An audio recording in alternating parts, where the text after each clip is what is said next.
Caesar Kiana's Bonkuk was lying in that cold, white hospital bed like a man teetering between life and death. He didn't look like the same man who used to walk with pride, his eyes always scanning for control, for power. Anderson Champlin stood at his bedside, holding his hand for the fourth night in a row. She hadn't left, not even once. She brushed his damp curls from his forehead and whispered calming words into his ear even when he couldn't answer. It was strange how easy it was to love someone when they were fragile, how much simpler it felt to believe they'd be grateful when they woke up. But Caesar's eyes opened on the fifth morning, and nothing about him felt grateful. He blinked, like the sun itself had betrayed him, then pulled his hand away from hers, like her touch burned. His voice was raw, dry. "Why are you here?" Anderson flinched, pretending not to hear the distance in his tone. "You had a car accident. The doctors, they said you might not wake up. I stayed." "I didn't ask you to," he muttered, already sitting up and looking around like he had somewhere more important to be. She didn't argue. She just pressed her lips together and poured him a glass of water. He took it,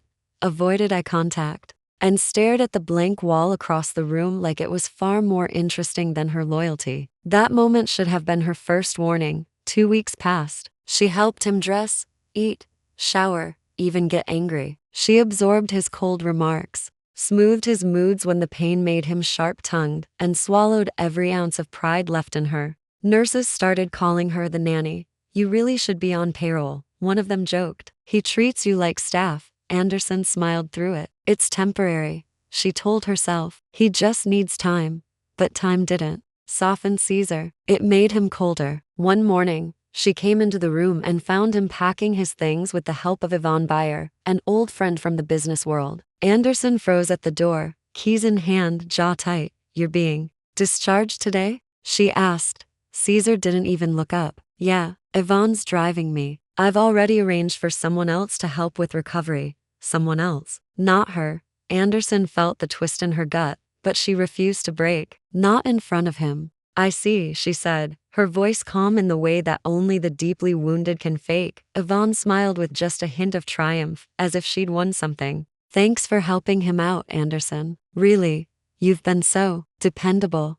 That word, dependable. Like she was a babysitter, a nurse, a filler. She walked out of that hospital room without a hug, a thank you, or even a nod from the man she gave up weeks of her life for. Caesar didn't follow her. She went home to her apartment, the one she'd barely slept in since he got hurt, and sat on the edge of her bed. Her hands trembled as she took off the bracelet he once gave her. It had never been real love, not really. It had been need, control, convenience, and she was the woman who had confused convenience for affection. 3 days later, she invoiced him. A clean, polite email with the subject line, "Post-recovery support and nanny fee, $11,500. Detailed, itemized, cold as his rejection.no reply for a week. Then a message, "Invoice received. Will wire shortly. No thank you." No apology. But the money landed in her account, and with it, a weight lifted. She bought herself a ticket to Milan that night, first class. And when the plane took off, Anderson closed her eyes, smiled to herself, and whispered, "That was the last time I pick up a man who can't even say thank you."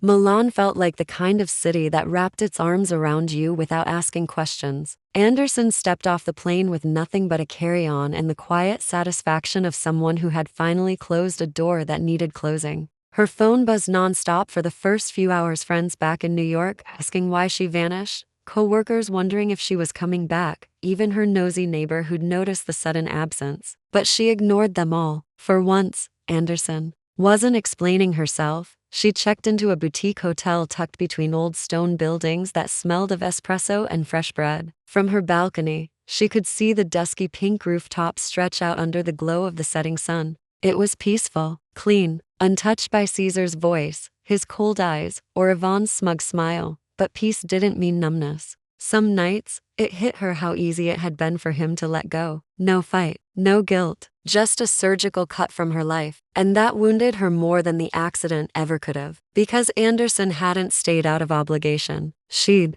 stayed because she cared. But apparently caring was just another unpaid job in Caesar's world. She tried to distract herself with wine, walks, art galleries. Milan gave her culture, beauty, and noise. But late at night, in her hotel bed, she found herself thinking about everything she let slide. The way he dismissed her ideas in front of his friends, the way he never said I love you without a condition attached, the silence after every one of her emotional confessions. She had loved a man who saw her as useful, replaceable. She hated herself a little for not seeing it sooner. 2 weeks into her stay, Anderson met Torrance West, a wild, freckled redhead who owned a local cafe and spoke with a mix of London sass and Italian charm. They met when Anderson spilled her cappuccino on her skirt and Torrance handed her a napkin without blinking. Men problems? Torrance asked casually, as if reading her soul. Anderson let out a dry laugh. Is it that obvious? You've got the look. Like someone took your pride, chewed it, and left you the bill. They sat together for hours. Anderson found herself telling Torrance everything: Caesar, the hospital, the unpaid affection, the damn nanny title. Torrance shook her head. You didn't leave him. You escaped. Big difference. That word escaped hit Anderson in the gut. Yeah,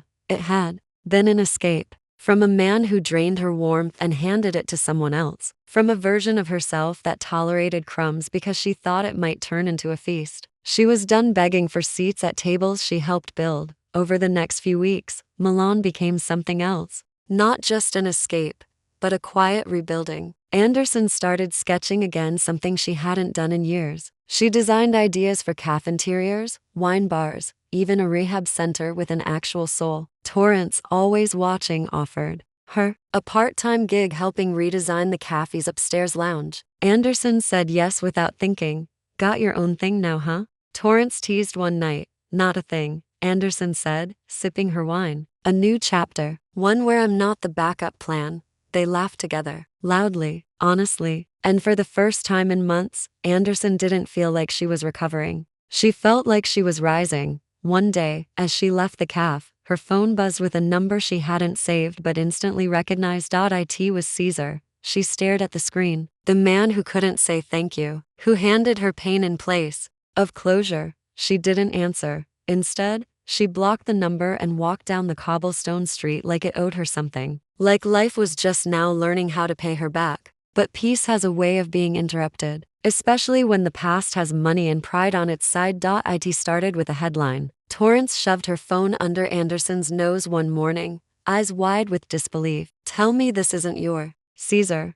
Anderson took one glance and nearly choked on her espresso. Tech mogul Caesar's Bonkik under fire after former employee leaks damaging emails. The article didn't spare him. It painted him as cold, dismissive, and emotionally manipulative. Words that felt too familiar. And the leak? Yvonne Bayer. Her name was plastered all over it, like a woman scorned but tactical. Guess she didn't get the loyalty package either, Torrance muttered. Anderson stared at Caesar's photo, still flawless in a suit, but the smug calm in his face now looked like arrogance, not poise. She felt nothing, no pity, no satisfaction, just an eerie calm, like she dodged a bullet that finally found someone else's chest. But Caesar wasn't done with her. That evening, she received an email not from him, but his assistant, a woman named Claudette, cold and professional. Mr. Zbonkuk would like to speak with you in person regarding a sensitive matter. He'll be in Milan on Friday. He has requested a brief meeting at your convenience. Location is flexible. Anderson read it twice, then a third time. She wanted to delete it, but curiosity is a stubborn thing. Friday came. She wore the simplest thing she owned: high-waisted jeans and a linen blouse. No heels, no jewelry, nothing Caesar would associate with being presentable. If he wanted to see her, he could see her real. They met in a quiet garden cafe. He was already seated when she arrived, legs crossed, sunglasses on, pretending the whole world wasn't watching him unravel. You look different, he said as she sat down. You look exactly the same, she replied. There was silence, but not the kind that begged to be broken. She stirred her coffee slowly, eyes never leaving him. I read your email, she finally said. Let's skip the pleasantries. Why am I here? He looked at her like he'd forgotten what honesty felt like. I made a mistake. Anderson raised an eyebrow. Which one? Caesar sighed, took off his sunglasses, and for a split second, looked like a man who might finally be telling the truth. You were the only person in that hospital room who gave a damn. And I treated you like hired help. You paid me like hired help. That was guilt money. No, she said, standing up. That was closure money. He flinched. I'm not here to forgive you, Caesar. You had your chance. All I ever wanted was basic decency. You couldn't give me that when I was feeding you soup and wiping blood from your hair. You don't get to want me back now that you're bleeding in the press. You think that's why I'm here. I know that's why you're here, she said, tossing her napkin on the table. But guess what? I'm not your Rahab anymore. She walked out of that calf without looking back, not because she didn't care, but because she finally did about herself. That night, back at the apartment, she found Torrance on the couch with a bottle of red and a wicked grin. Was he everything? You remembered? No, Anderson said, smiling faintly. He was smaller. The next few weeks passed like sunlight through lace, bright in places, but full of tiny shadows. Caesar didn't reach out again, at least not directly. Anderson heard whispers through the grapevine through old contacts in New York who still half pretended they weren't stalking his downfall. The leaked emails weren't just petty office gossip. They exposed systemic favoritism, emotional manipulation, and a few end-of-violating details that left his PR team scrambling. Yvonne Bayer had thrown him to the wolves with the kind of elegance only someone truly betrayed could. Master Torrance found the whole thing amusing. They're tearing him apart in the press. I mean, look at this headline. Tech god turned emotional vampire? Honestly, that's Pulitzer material, Anderson laughed, but not cruelly. Her heart wasn't bitter, it was tired. She didn't want revenge. She wanted freedom. And that came in the form of an unexpected email from a design firm in Florence. One of Torrance's regulars, an investor, had taken a liking to Anderson's sketches and passed them along. They wanted her, full-time, relocation supported, creative control included. She paced the hotel room for 10 minutes after reading the offer. It wasn't just a job, it was a whole life pivot. No Caesar, no lingering wounds, just Anderson Champlin, architect of her own story. She called Torrance, who answered mid-hummus bite. You're what, Florence? Like Tuscany Florence? Like wine and villas Florence? They offered me the position today. I start in 2 weeks. If I accept. If? Torrance blinked. Girl? What else do you need a divine scroll? That's not a door opening. That's a damn red carpet rolled straight to a new life. Anderson grinned, her heart light. So, you think I should do it? Do I think? Babe, I'll help you pack. The decision made itself. She accepted the offer the next morning. That night, she and Torrance went out to celebrate drinks, dancing, and a very tipsy plan to buy a villa and open a second calf with 0 men allowed unless they could properly pronounce Pecorino. But of course, life wasn't done throwing curveballs. 1 week before her move, as she was sorting through emails, one slipped through the spam folder. It wasn't from Caesar. It was from Yvonne.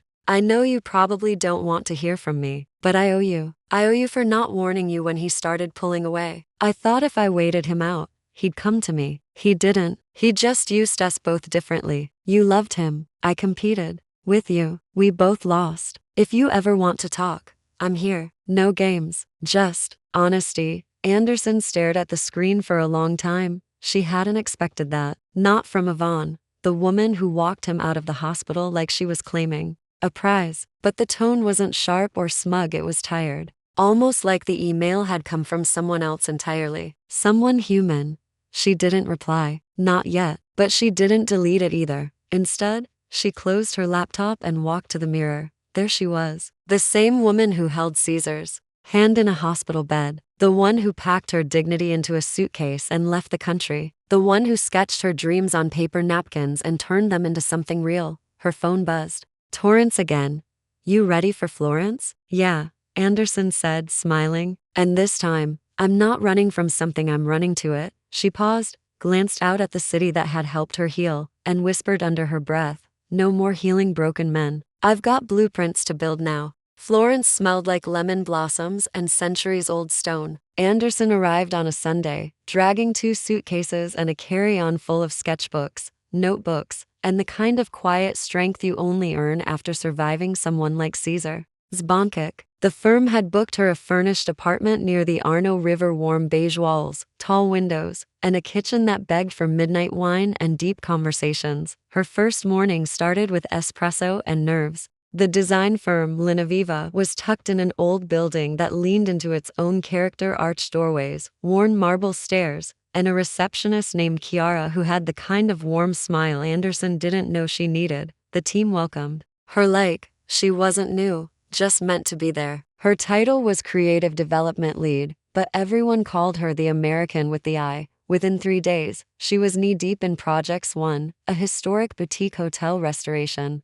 That challenged every rule she'd followed in New York, but even as she found her stride, echoes of the past showed up in whispers. A new intern mentioned a friend who had once worked at Zbonkak's New York headquarters. The girl said, "He was brilliant but terrifying. Cold, like working under glass." Anderson didn't flinch. She just nodded, as if confirming something. That had already been etched into stone. It wasn't Caesar she thought of anymore, it was who she had been around him. Quiet, accommodating, careful. But now, she found herself disagreeing with directors without fear, pushing bold design ideas, wearing her natural curls without thinking twice. She wasn't shrinking anymore. She had outgrown her former self. Torrance called one evening from Milan Video. Chat at full volume. "Are they treating you like royalty yet? Or just the queen you are?" "They're scared of how fast I work," Anderson teased. "Good. Make them sweat. Also, I'm thinking of visiting. I found a villa between Florence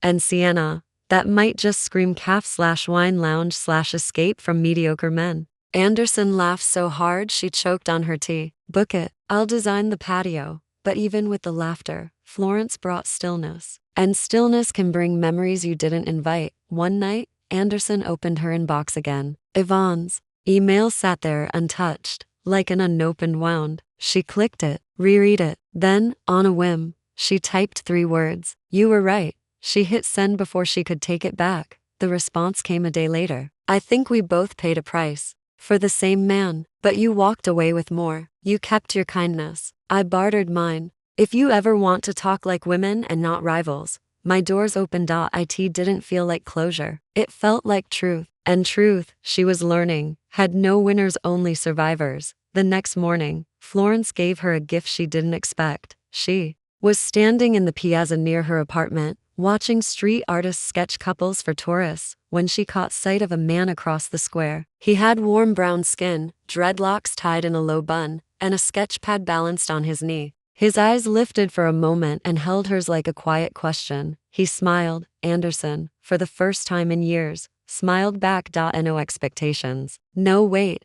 Just to strangers existing. Not healing. Not fixing. Just being.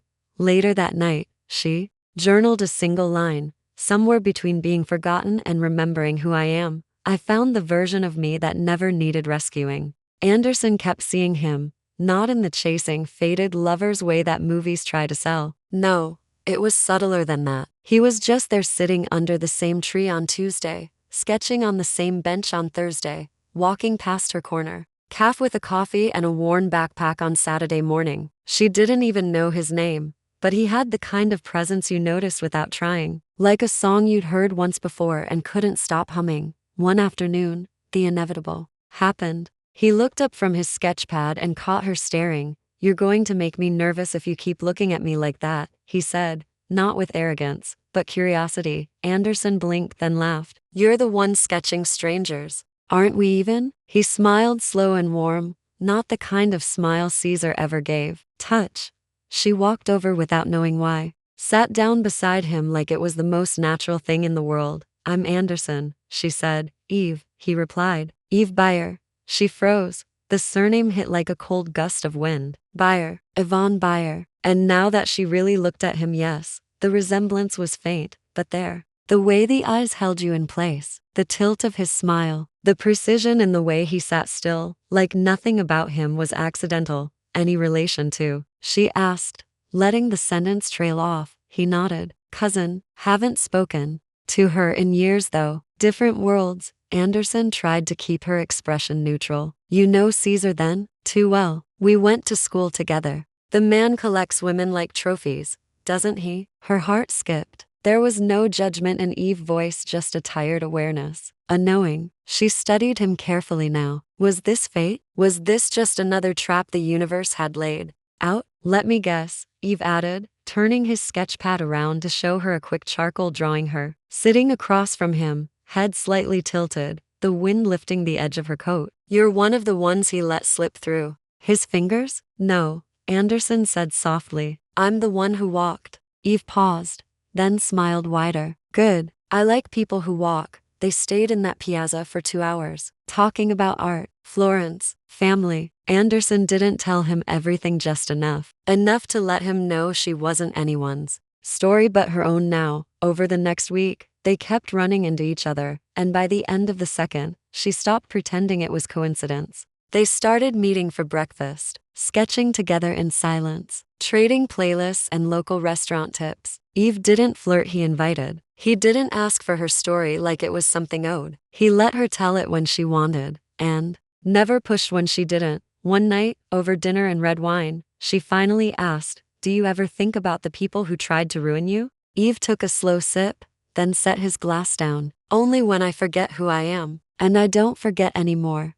She nodded. "Me neither." He reached across the table, not to take her hand, but just to tap her glass with his. "To survivors. No," she said, meeting his gaze. "To builders. I'm done surviving." That night, she walked home under the moonlight and realized something odd. She wasn't afraid of falling anymore. Not because Eve had caught her, but because she'd finally learned how to land, and for the first time in her life, love didn't feel like a rescue mission. Summer melted into Florence with the kind of heat that made time feel slower. Anderson was starting to forget what cold ever felt like. She worked by day, sketching open-air lounges and boutique suites, and in the evenings, she let the city lull her into a rhythm that felt suspiciously like happiness. But not the kind of happiness she once begged Caesar for, the kind she built herself. Eve had become a fixture. Not a boyfriend, not a crush, just a steady presence. They didn't label it. He would show up at her apartment with a bottle of Chianti and a smile. Some nights they'd talk until sunrise. Some nights,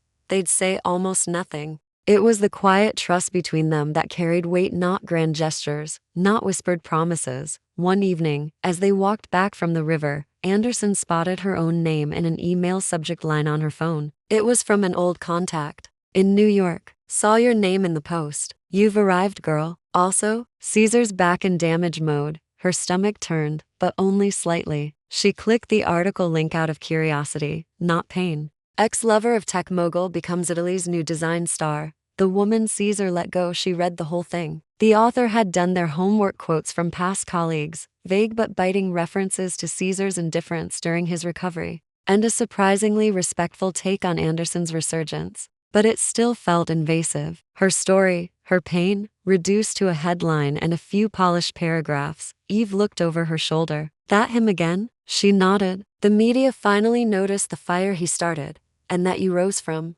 it." "Yeah," she said, "but I didn't ask for the crown." Eve was quiet for a beat, then said, "Maybe you didn't need one. You've been building a kingdom the whole time." That night, he didn't go home. They stayed wrapped in the soft linen sheets of her apartment, Florence humming outside their open window. Anderson stared at the ceiling, unsure if this was what peace felt like, or if she was just holding her breath between storms. In the morning, Eve made coffee while she read through another email, this one from Yvonne. It was brief. "I didn't give your name to the press. I would never. If you want to talk, I'm flying in next week for a gallery opening. I'll be at Caf Lunar on Friday. Come if you want. If not, I understand." Anderson read it 3 times. "You gonna go?" Eve asked, watching her from the kitchen. "I think I might." He nodded. "Good. Closure doesn't always come from the people who hurt you. Sometimes it comes from the ones who survived alongside you." Friday came quickly. Caf Lunar was a soft-lit place with ivy draped over its arched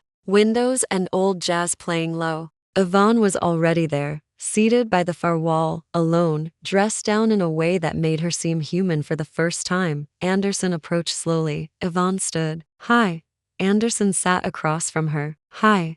There was a moment, not tension, just a space that hadn't been bridged yet. "I didn't come for an apology," Anderson said. "Good," Yvonne replied. "I'm not great at those, but I came to give one anyway." She looked tired. Not defeated, just stripped of the armor she once wore. "I saw what he did to you, and instead of helping, I thought, if I stayed long enough, I'd be the exception. Turns out, no one ever is." Anderson looked her straight in the eye. "You were the one who walked him out of that hospital." "I was. And I regret it every time I remember the look on your face." There was silence again, but it didn't ache this time. "I don't hate you, Yvonne," Anderson said. "I just don't need you to explain anymore." Yvonne nodded. "That's fair. They didn't stay long, just long enough to unbury what had once been left raw and unfinished. When they parted, it wasn't friends, it was two women who had been caught in the same storm and finally found dry land on opposite shores. Anderson walked home lighter. Eve was waiting on the steps of her apartment, reading a book, looking up with a quiet grin when he saw her. Closure? He asked. More like a conversation, she said. He stood, took her hand without asking, and they walked inside. And for once, she didn't look back. Anderson didn't remember the last time her life felt this quiet, this clean. Not in the way silence can feel lonely, but in the way it clears space for breath, for new thoughts, for versions of herself she'd never been brave enough to meet. Before, Florence had become more than a fresh start, it was hers now. The design firm loved her ideas. Her team respected her without needing to compete. The boutique hotel project was set to open in the fall, and her name would be on every plaque, every press release. Not because she was someone's ex, because she built it, sketched it, shaped it, owned it. She hadn't heard from Caesar again. His name still floated through tech blogs and scandal columns, but the sharp sting of it dulled over time. Now it felt like reading about a stranger, a man she used to think she could fix, or soften, or matter to. But she had stopped trying to understand men who treated love like a transaction. Eve stayed close, not in a suffocating, ever-present way, just there, solid, warm. He still sketched in piazzas. He still brought her wine on Thursdays. And sometimes on sleepy Sundays, they'd stay in bed until noon, fingers tracing invisible lines over each other's skin, not needing to name whatever it was they were building. One evening in late August, he handed her a small notebook. I thought you might want to start drawing for yourself again. She ran her fingers over the leather cover. I forgot I even used to do that. You forgot a lot of things, he said, his voice gentle. But I think you're remembering now. That night, Anderson sat on her balcony under a sky peppered with stars, sketching, not for clients, not for press, just because she wanted to. Her lines were looser now, freer. Her hand no longer moved with the fear of being seen or judged. And that, more than anything, told her how far she'd come. She thought back to the hospital, to Caesar's blank stare, to the quiet bitterness of being dismissed like she was never enough. And she felt nothing, not regret, not longing, just gratitude for the woman who stayed, the woman who walked, and the woman who charged him a nanny fee and got on a damn plane. Torrance finally bought that villa, called it the West House. Anderson was helping design the lounge, a blend of rustic wood, soft greens, and a marble bar that begged for gossip and late-night confessions. They already had plans for a launch party. The opening. Anderson stood by the window, drink in hand, watching the guests file in. She felt a tap on her shoulder. Eve, you know, he said, wrapping his arm around her waist, you never did tell me what you'd do if Caesar ever showed up here. She turned to face him, a slow smirk curling her lips. He won't, but if he did, I'd thank him, she said simply. Eve raised an eyebrow. I'd thank him for leaving me behind, she continued, because it gave me time to find everything he never saw in me. Eve kissed her cheek. That's dangerously close to poetic. Must be all the wine. She smiled, clinking her glass against his. The music swelled, the laughter around her grew louder, and Anderson stood in the middle of it all, not waiting to be loved, or chosen, or kept. She had built her peace. She had charged for her pain. And now, she was living in her soft, powerful after, not as someone's recovery project, not as someone's regret, but as a woman who walked away with her dignity, her name, and a well-earned fee. The end.